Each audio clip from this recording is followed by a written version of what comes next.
Exercice 16, une histoire de carré partagé. Alors, premièrement, selon toi, à vue d'œil, quelle surface colorée a la plus grande aire? Est-ce que ce serait la surface bleue, la surface verte ou la surface rouge? Bon, comme ça, visuellement, sans réfléchir, je sais pas, j'aurais tendance peut-être à pencher pour la surface rouge.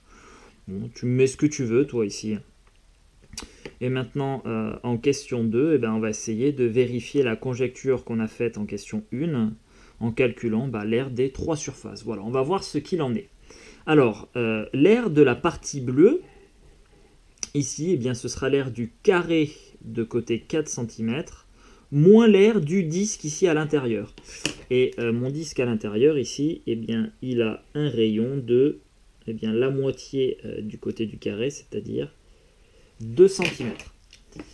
Donc l'aire de la partie 1, ce sera égal donc, à l'aire du carré, 4 cm multiplié par 4 cm, moins l'aire du disque de rayon 2 cm.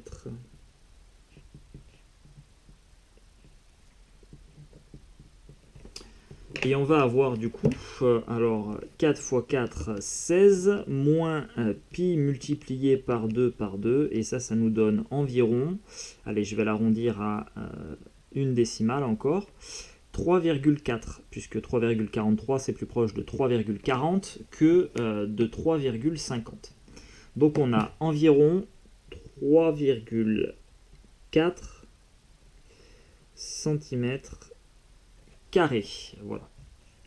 Tiens d'ailleurs, je vais garder aussi la valeur exacte. Donc la valeur exacte c'est 16 cm carrés. 4 x 4, 4 cm x 4 cm, ça fait 16 cm carrés. Et ensuite, j'enlève donc pi x 2 x 2, c'est-à-dire 4 pi cm carrés. Voilà, valeur exacte et valeur approchée. Allez, on regarde ce qu'il en est maintenant pour la partie verte. Alors, pour la partie verte, eh bien, ce sera l'aire du carré à nouveau, moins 4 fois l'aire d'un disque.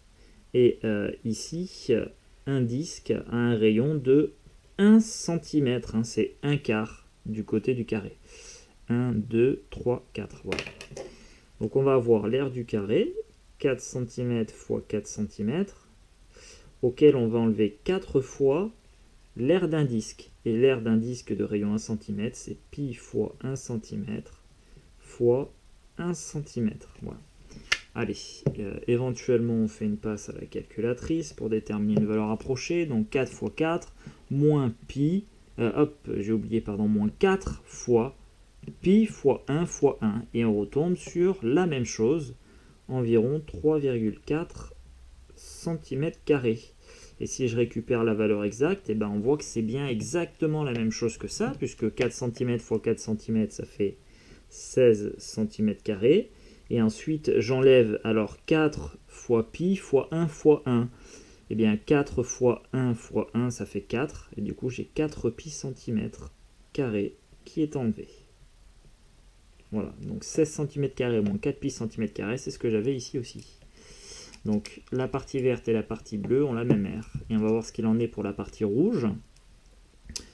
Eh bien, pour la partie rouge, on va avoir à nouveau l'aire du carré, donc 4 cm fois 4 cm.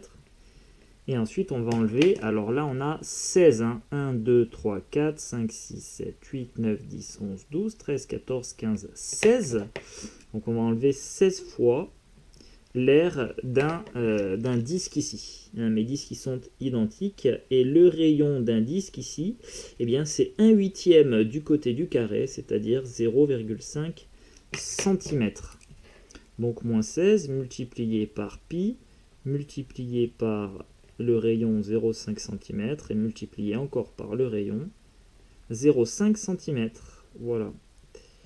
Allez, on fait une passe à la calculatrice. 4 fois 4, moins 16 fois pi fois 0,5 fois 0,5. Et on obtient à nouveau la même chose.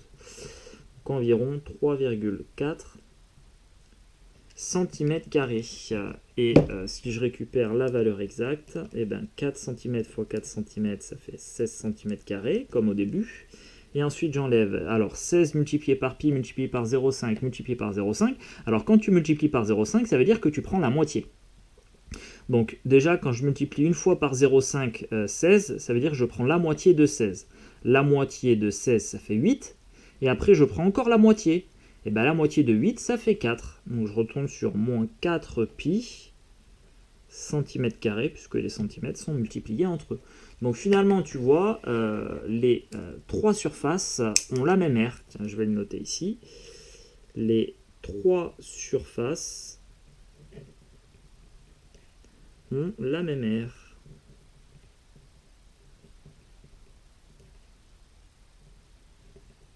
Voilà.